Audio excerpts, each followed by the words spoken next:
देखिए, Congress party operation सिंदूर का पूरा समर्थन पहले से हमने किया था।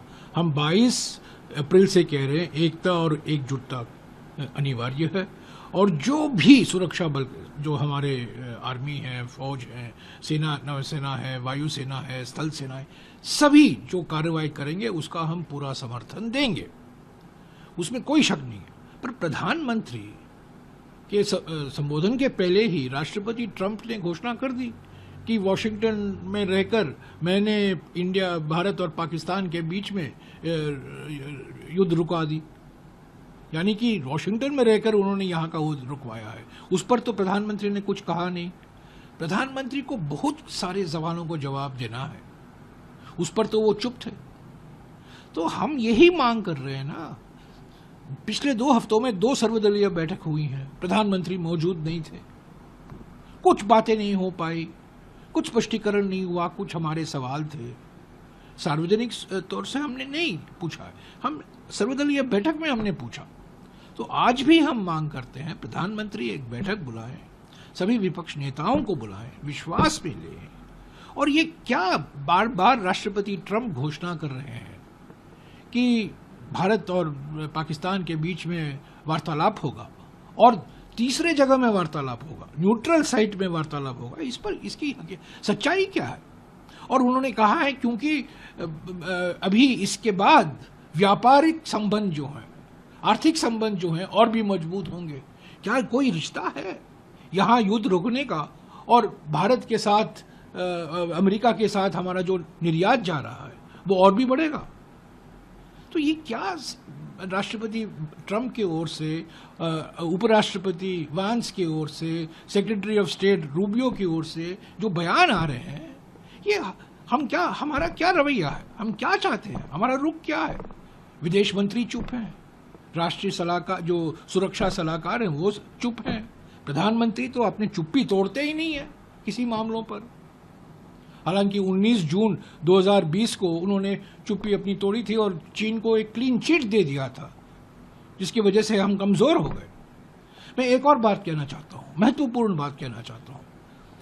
कारगिल युद्ध जब समाप्त हुआ, जिसमें हम विजयी हुए, हम विजय हासिल की, 3 दिन बाद, सिर्फ 3 दिन बाद 29 जुलाई 1999 को अटल बिहारी वाजपेयी की सरकार कारगिल समीक्षा समिति का गठन करती है।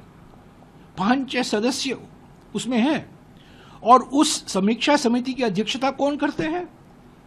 जो रक्षा मामलों में सबसे बड़े विशेषज्ञ माना जाते थे, के सुब्रमण्यम, उन्होंने इस समिति की अध्यक्षता की। और के सुब्रमण्यम है कौन?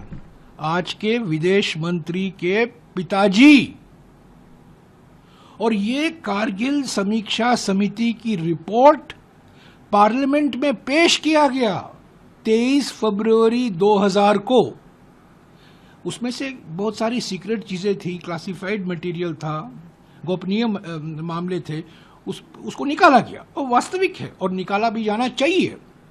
पर देखिए, वाजपेयी जी की सरकार ने कारगिल समीक्षा समिति बिठाई, उसकी अध्यक्षता आज के विदेश मंत्री के पिताजी ने किया, और 23 फरवरी 2000 को वो पार्लियामेंट में पेश किया जाता है। एनआईए जांच कर रही है पहलगाम आतंकवाद हमलों के ऊपर, पर क्या कुछ समीक्षा होगी? कुछ विश्लेषण होगा? तो यही तो हम सवाल प्रधानमंत्री से पूछना चाहते हैं। प्रधानमंत्री तो सवाल का जवाब नहीं देते हैं, एक लाइन देते हैं, कोई फिल्मी डायलॉग मारते हैं और चले जाते हैं। तो ये बहुत गंभीर मामला है, और जो अमेरिका से बार बार ये दोहराया जाता है कि हमारे वजह से भारत और पाकिस्तान के बीच में जो युद्ध था, ऑपरेशन सिंदूर था, जो रोका गया हमारे ओर से, ऑपरेशन सिंदूर रोका गया, क्या ये सच है? इसमें सच्चाई क्या है? इसकी हकीकत क्या है?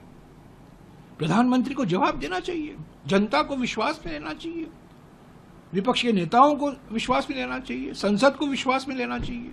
देखिए, मैं समझता हूं कि कल का प्रधानमंत्री जी ने जब अपने उद्गार व्यक्त किए, पूरा देश बेसब्री से इंतजार कर रहा था। कमोबेश जो धारा हमारी फोर्सेस की प्रेस ब्रीफिंग में आई थी सामने निकल करके, उसी धारा की पुष्टि हुई। अच्छा लगा, देश के प्रधानमंत्री बोल रहे हैं। पक्ष विपक्ष आज की डेट में देश में मायने नहीं रख रहा है। और मैं समझता हूं कि आतंक की प्रयोगशाला चलाने वालों को जो संदेश देना था, उसमें हमारी सेना ने शौर्य, कमिटमेंट और प्रिसीजन का परिचय दिया। कोई सिविलियन टारगेट नहीं, कोई मिलिट्री स्टैब्लिश, और मैं समझता हूं उसकी तस्दीक प्रधानमंत्री जी के बयान से भी होती है। लेकिन मेरी चिंता थोड़ी कुछ इस बात की है, विगत में 3 दिनों से देख रहा हूं, एक अंग्रेजी में शब्द है गैरुलस, जिसको बहुत बोलने की बीमारी हो।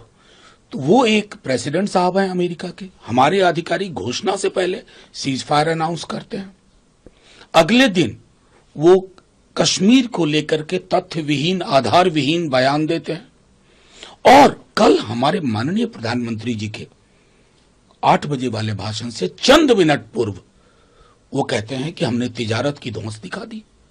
ये भारत जैसे राष्ट्र की प्रतिष्ठा, ये पक्ष विपक्ष का मामला नहीं है।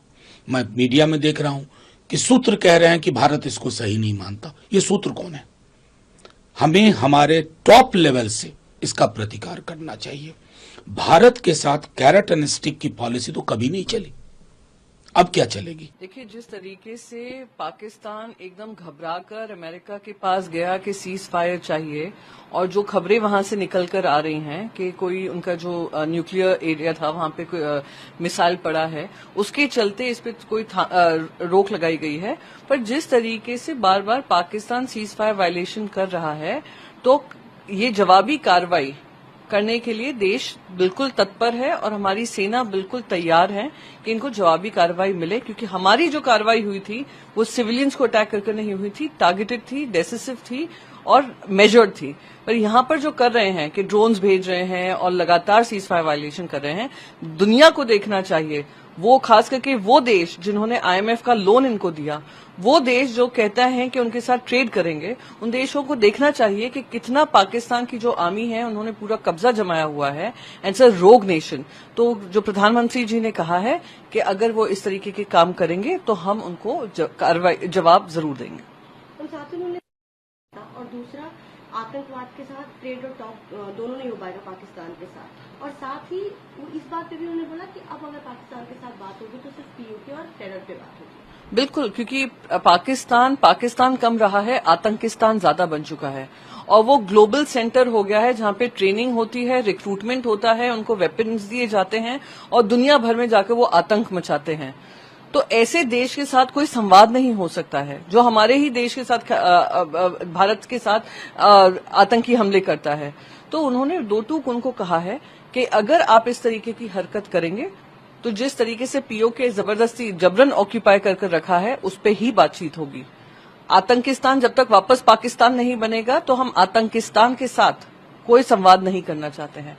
तो जो उन्होंने कहा है बिल्कुल सही है, और देश की जनता का भी मन यही है कि अब इनके साथ कोई बातचीत नहीं, अब इनके ऊपर पूरी की पूरी कार्रवाई होना लाजमी है।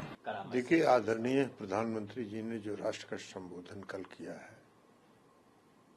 उसमें उन्होंने अपनी दृढ़ इच्छा शक्ति और जो आतंकवाद को समाप्त करने का जो संकल्प है, उस संकल्प को उन्होंने अभिव्यक्त किया है। ऑपरेशन सिंदूर 7 तारीख से प्रारंभ हुआ, 6 या 7 की रात से, और ये एक बहुत ही सफल आतंकवाद के खिलाफ एक करारा हमला था, अपने देश की तरफ से जवाब था जो आतंकवाद पाकिस्तान की धरती से संचालित हो रहा था। हम ऑपरेशन सिंदूर की सफलता के लिए आदरणीय प्रधानमंत्री के नेतृत्व क्षमता को और इस देश की सेना, तीनों विंग के सेना के वीरता, उनके कुशल प्रबंधन को सलाम करते हैं। और आज पूरा देश अपने देश की सेना पर गर्व कर रहा है और प्रधानमंत्री नरेंद्र मोदी जी की क्षमता पर गर्व कर रहा है। प्रधानमंत्री जी ने ऑपरेशन सिंदूर चलाया और इस इच्छा शक्ति के साथ उन्होंने चलाया कि हम आतंकवाद को समाप्त करेंगे, और पाकिस्तान की धरती में अंदर जाकर उन्होंने पूरे आतंकवाद के ढांचा को ध्वस्त कर दिया और उनके जो टिमटिमाता हुआ जो ड्रोन था उसको भारत ने अपनी धरती से ही समाप्त कर दिया। किसी ऑपरेशन सिंदूर के किसी ऑपरेशन के लिए पाकिस्तान के सीमा में जाने की आवश्यकता नहीं पड़ी। भारत ने अपनी सीमा के अंदर रह के अपनी जमीन के अंदर से उनको ध्वस्त किया। और प्रधानमंत्री जी ने जो कल राष्ट्र के संबोधन में ये कहा कि खून और पानी एक साथ नहीं चल सकता, ये एक सही है।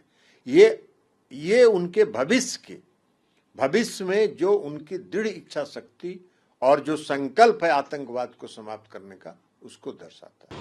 प्रधानमंत्री नरेंद्र मोदी जी के कल के उद्बोधन ने 140 करोड़ देशवासियों का सर गर्व से ऊंचा कर दिया।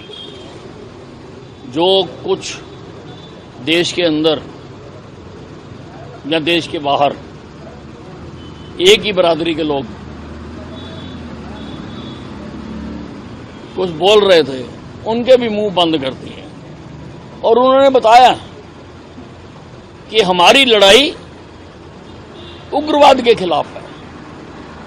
और इस जो हुआ है इसमें भी ज्यादा जो ध्यान था उग्रवादियों के अड्डों को और उग्रवादियों के गिरोहों की तरफ ही हमने अपना ध्यान दिया है। और ये भी उन्होंने बता दिया कि ये जो सीज फायर हुई है ये युद्ध विराम नहीं है। युद्ध विराम तो उसी दिन होगा जिस दिन पाकिस्तान के एक एक आतंकवादी का सफाया कर लिया जाए। देखिए, देश के प्रधानमंत्री ने 140 करोड़ आवाम को संबोधित करते हुए सीधा और कड़ा संदेश दिया है। इसमें साफ कह दिया है कि टेररिज्म पर कोई समझौता होने वाला नहीं। युद्ध स्थगित हुआ है, रुका नहीं है। जैसी भाषा में पाकिस्तान समझेगा उसको जवाब मिलेगा। न्यूक्लियर ब्लैकमेलिंग नहीं चलेगी। पूरे देश और दुनिया को प्रधानमंत्री के संदेश से पता लग गया है कि प्रधानमंत्री ने इस जो हमारी इस लड़ाई में जो एज है, जीत है, उसका जश्न पूरे देश दुनिया में मनाया जा रहा है। और प्रधानमंत्री ने सीधा संदेश दे दिया है, देश को अपनी सेना पे गर्व है और देश के प्रधानमंत्री पे गर्व है।